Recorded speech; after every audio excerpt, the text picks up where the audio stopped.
पुट्ठा गहरी नींद में सो रहा था।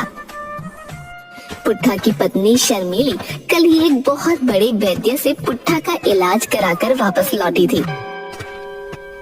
सुबह पुट्ठा आराम की नींद सो रहा था कि तभी उसकी पत्नी शर्मिली ने उसे झंझोड़ते हुए उठा दिया। ऐजी ऐसे पड़े पड़े कब तक सोते रहोगे? उठना है कि नहीं? क्या हुआ? तुमने मुझे सोते हुए से क्यों उठा दिया? मुझे कितनी अच्छी नींद आ रही थी। अगर तुम्हें इतनी अच्छी नींद आती रही तो फिर मुझे ये घर भी बिकता हुआ नजर आ रहा है। मैं तुम्हारी बात का मतलब नहीं समझा। तुम कहना क्या चाहती हो? एक तो तुम्हारे भुलक्कड़पन की आदत ने सारे गांव के लोगों की नाक में दम कर रखा था। हाँ, वो सब तो मुझे पता है, लेकिन अब मैं बिल्कुल सही हो गया हूँ, समझी? देखो, अब मैं तुम्हें पहचान भी पा रहा हूँ, है ना? तुम जो हो मेरी पत्नी शर्मिली हो, है ना? जी, बड़ा एहसान है आपका कि आपने मुझे पहचान लिया। अब आपको ये भी पता है कि आप काम क्या करते थे? हाँ, मुझे सब पता है। ठीक है भाई, जा रहा हूँ काम पर। चलो, इतना तो मुझे पता लग गया कि तुम्हारी भूलने की आदत अब ठीक हो चुकी है। कम से कम कमीज तो पहन लो। तुम कहना क्या चाहती हो? जी, आप बनियान पहन के सो रहे थे। अब बाहर क्या ऐसे ही बनियान पहन के जाओगे? कमीज नहीं पहनोगे? अरे ये तो मैं भूल ही गया। पुट्ठा इधर उधर नजर दौड़ाने लगा। तभी उसकी नजर शर्मिली की टंगी हुई साड़ी पर पड़ी। पुट्ठा साड़ी उतार कर पहनने लगा। ये क्या कर रहे हैं आप? दिमाग खराब मत करो शर्मिली। हाँ, पहले कह रही थी कि कमीज पहन लो, अब कमीज पहन रहा हूँ तो बोल रही हो कि ये क्या कर रहे हो आप? बताओ।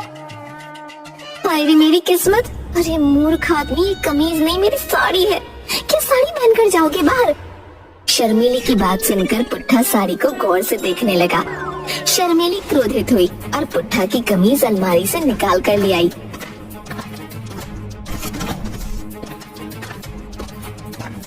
ये लो कमीज।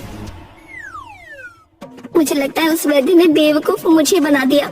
बोल रहा था तुम बिल्कुल ठीक हो गए हो, लेकिन मुझे तो डर है कि कहीं तुम आज भी कोई नया बवाल न खड़ा कर दो। अरे शर्मिली, भूलने की बीमारी मुझे नहीं बल्कि तुम्हें है। हाँ, तुम स्वयं भूल गई कि तुमने मुझे विधायक जी को दिखाया था, हाँ, ना कि वैद्य जी को। हाँ। मूर्ख व्यक्ति, विधायक कब से मरीजों का इलाज करने लगे? अरे वो विधायक नहीं बल्कि वैद्य थे। पुट्ठा शर्मिली की बात का जवाब दिए बिना बाहर चला गया। बाहर जाकर पुट्ठा बाजार में सभी लोगों को बहुत गौर से देखने लगा। मैंने अपनी पत्नी के सामने तो ये जाहिर नहीं किया, लेकिन सच तो ये है कि मैं भी भूल गया हूँ कि मैं काम कौन सा करता था। पता है मेरी पत्नी सही कह रही थी। उस वैद्य ने मुझे और मेरी पत्नी को मूर्ख ही बनाया है। नहीं, अगर ऐसा होता तो फिर मुझे याद कैसे रहता कि मेरा इलाज उस वैद्य ने किया है। मैं तो सब कुछ भूल जाता था। मुझे तो सब कुछ याद है। मगर सच तो ये था कि पुट्ठा का भुलक्कड़पन पूरी तरह से सही नहीं हुआ था। पुट्ठा सुबह से लेकर शाम तक बाजार में ही बैठा रहा। चलो भाई, घर चलते हैं। आज इतने दिनों बाद काम करके शरीर में जो है थकान सी होने लगी है।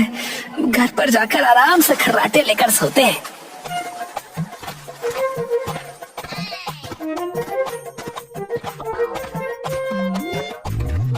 इतना कहकर पुट्ठा सीधा मुखिया के घर के अंदर घुस गया। पुट्ठा को अपने घर के अंदर इस तरह घुसता देख मुखिया की पत्नी हैरान होती हुई बोली, अरे पुट्ठा, तुम मेरे घर में कैसे घुस आए? वो भी बगैर दरवाजा खटखटाए। अरे ये क्या शर्मिली, जब मैं सुबह काम पर गया था तब तो तुम अच्छी खासी जवान थी। अचानक से तुम्हारा चेहरा मुझे किसी बूढ़ी औरत के जैसा क्यों लग रहा है भाई? तुम्हारा चेहरा तो बिल्कुल मुरझाई हुई नाशपाती के जैसा हो गया है। अरे नाश बेटे, कुछ लाज शर्म है कि नहीं? मैं तेरी पत्नी नहीं हूँ। देखो नाशपाती, मजाक बहुत हो गया। तुम ही मेरी पत्नी हो, समझी? नाशपाती? कौन नाशपाती? अरे मेरी पत्नी नाशपाती, अरे यही नाम था ना उसका। अरे करम चले, कुछ देर पहले तो तुझे अपनी पत्नी का नाम याद था, क्या तू वो भी भूल गया? अगर तुम मेरी पत्नी नहीं हो तो फिर कौन हो तुम? अरे मुस्तंदे, मैं तेरी पत्नी नहीं बल्कि मुखिया की पत्नी हूँ। अगर मेरे पति को भनक लग गई तो तेरा मार मार के बुरा हाल कर देंगे। मुखिया की पत्नी ने इतना कहा ही था, तभी पुट्ठा ने एक जोरदार थप्पड़ मुखिया की पत्नी के गाल पर जड़ दिया। मूर्ख औरत, बार बार मुझसे कहती है कि मैं भुलक्कड़ हूँ, मुझे सब याद आ गया है। मैं जो है इस गांव का मुखिया हूँ और तुम मेरी पत्नी अमिया हो। ये क्या बकवास कर रहे हो तुम? अरे तुम कब से गांव के मुखिया हो गए और मेरा नाम अमिया कब से हो गया? अरे करम चले, कितने नाम बदलेगा अपनी पत्नी के? चलो झगड़ा बंद करो और जल्दी से मेरे लिए खाना लगाओ। मुझे बहुत तेजी से भूख लग रही है और तुम जानती हो जब मुझे भूख लगती है तब मुझे गुस्सा बहुत ज्यादा आता है, बता रहा हूँ।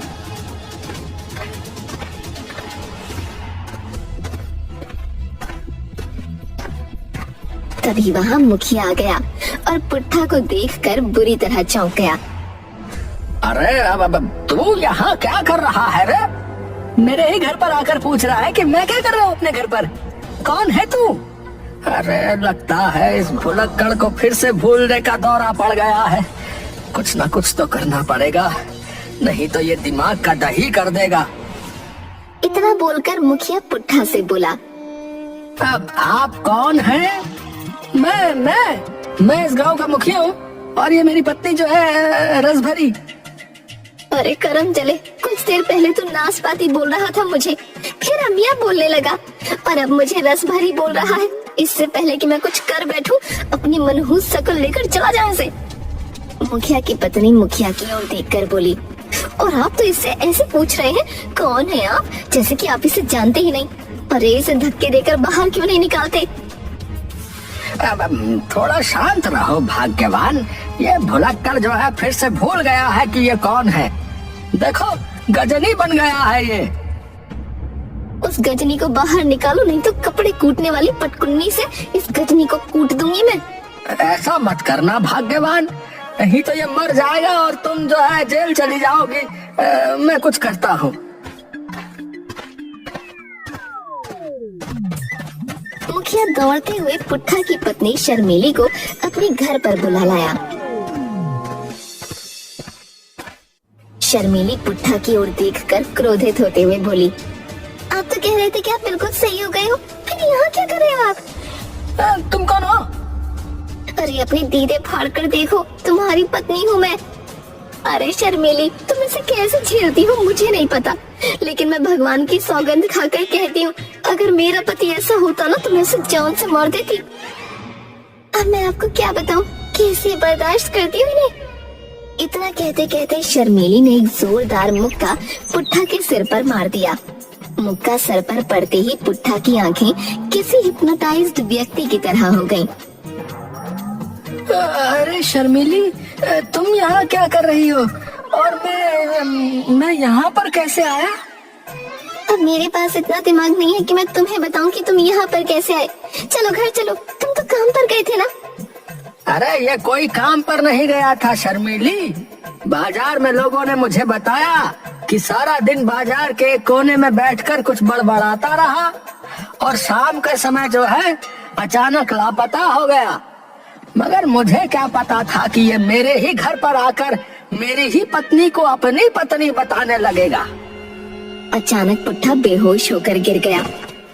अरे भाग्यवान, कहीं तुमने सच में इसके सर पर गुस्से में पटकुन्नी तो नहीं मार दी? अरे नहीं जी, मैं तो गुस्से से कह रही थी, मुझे क्या पता कि कैसे बेहोश हो गया। ये जरूर उस वैद्य की दवाई का असर होगा।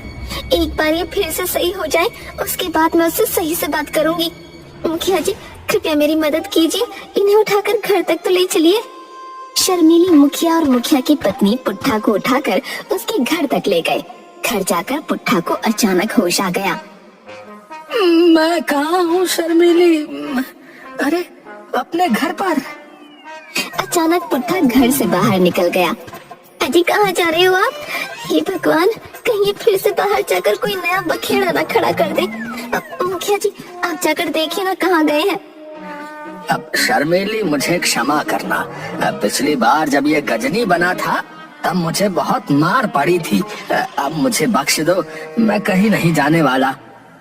अजी कैसे मुखिया है आप? अपने ही गांव के लोगों की मदद नहीं कर सकते? जाकर देखिए ना कहाँ गया है वो। वाह भाग्यवान वाह, जब वो तुम्हारे दिमाग का दही कर रहा था तब तुम उसे पटकोनी से कूटने की धमकी दे रही थी। तभी अचानक पुट्ठा घर पर आ गया, मगर उसके हाथ में एक राखी थी। ये राखी किसके लिए लेकर आए हैं आप? रक्षाबंधन तो 2 दिन बाद है ना? मैं जानता हूँ चंपा कि तुम मुझसे नाराज हो, लेकिन मुझसे इतना नाराज होने के बाद भी देखो तुम मुझसे मिलने चली आई। भला तुम्हें देखकर भी मैं राखी नहीं लाऊंगा? इतना कहकर पुट्ठा बड़ी तेजी से शर्मीली की कलाई में राखी बांधने लगा। ये क्या कर रहे हैं आप? कहीं पागल तो नहीं हो गए? मैं आपकी बहन चंपा नहीं बल्कि आपकी पत्नी शर्मीली हूँ। अपनी पत्नी को राखी बांधेंगे आप? ये क्या बकवास कर रही हो चंपा? मेरी पत्नी को तो मरे हुए पूरे 10 वर्ष हो गए हैं। शर्मीली ने पुट्ठा को गुस्से में धक्का देते हुए कहा, दिमाग तो सही है आपका। अरे आपकी बहन को मरे हुए पूरे 10 वर्ष हो गए हैं। मैं भी जिंदा हूँ। आपके पिताजी ने अपने जीवन में 2 ही गलतियाँ की थी, आपको और आपकी बहन को पैदा करके। आपकी बहन ने मरकर आपके पिताजी की गलती सुधार दी, लेकिन आप पता नहीं कौन सी मिट्टी के बने हो। जब तुम्हारी बहन जीवित थी तब उसका काम सिर्फ एक ही था, और वो था मुझसे लड़ना। तभी अचानक वहाँ थानेदार गांव के व्यक्ति जग्गी के साथ आ धमका।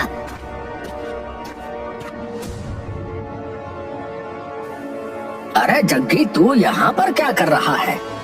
तेरी नाक से ये खून कैसे बह रहा है रे?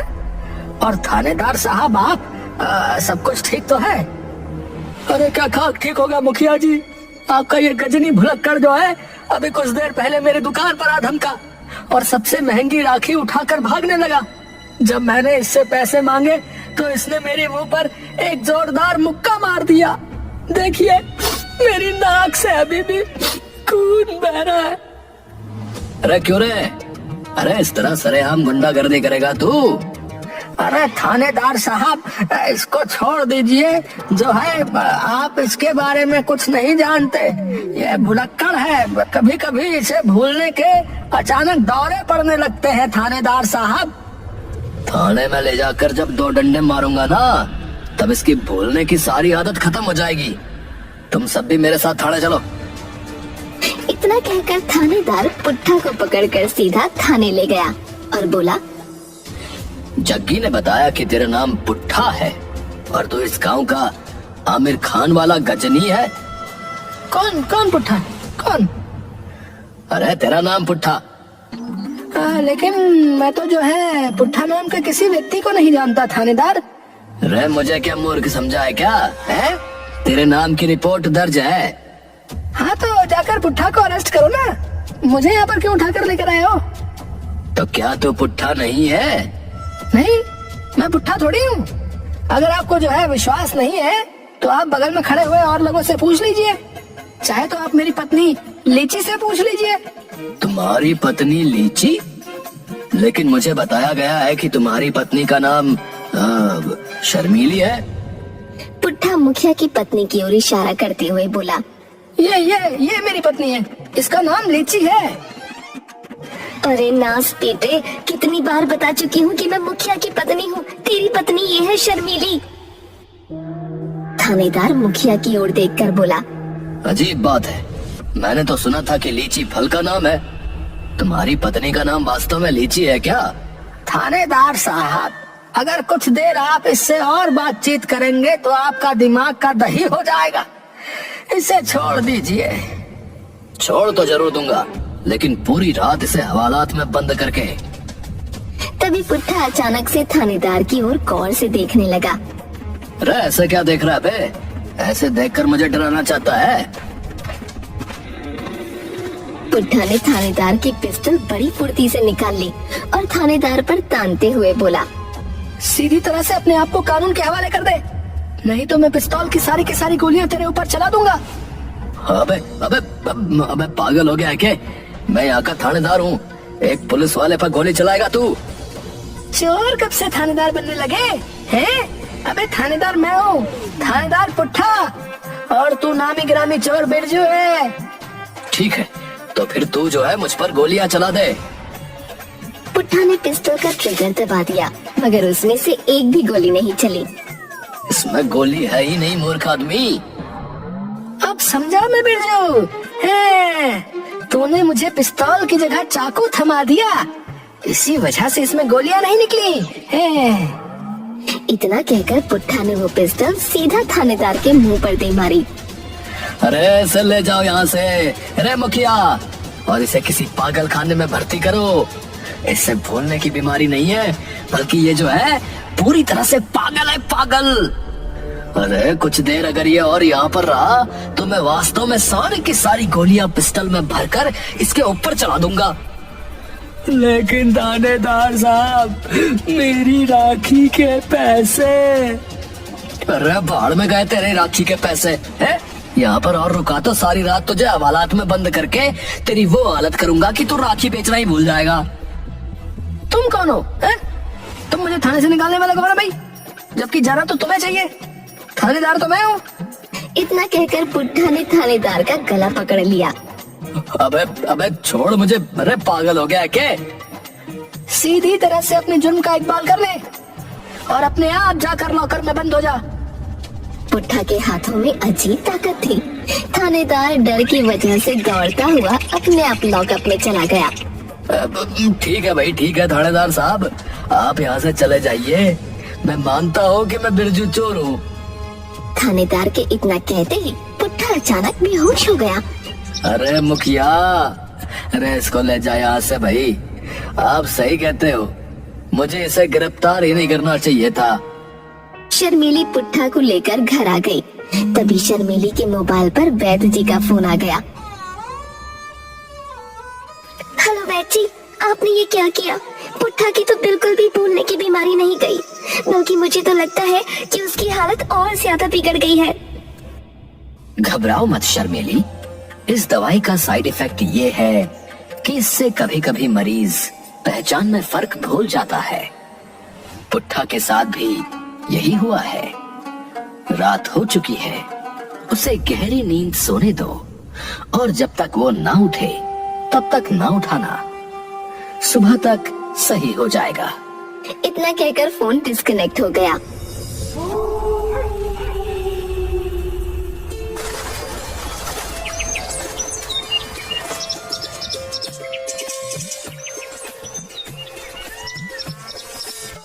पुट्ठा अगली दोपहर 12 बजे सोकर उठा और वो बिल्कुल सामान्य था, लेकिन कब तक कोई नहीं कह सकता।